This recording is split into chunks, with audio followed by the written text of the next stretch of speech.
सरसों तो इलावा छरी, टाली, शहतूत, जामन, सरसब्ज खेत, गंदम में पानी लग रहा है। एक अदद गाजी ट्रैक्टर है जिहदे ते बोर चल रहा है।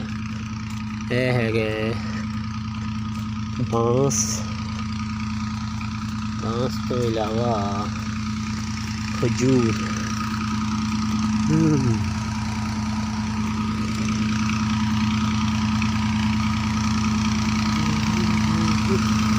यह जी गाजी ट्रैक्टर है 2015 मॉडल, कंडीशन 14 ने। ये 13 लाख रुपए फॉर सेल है।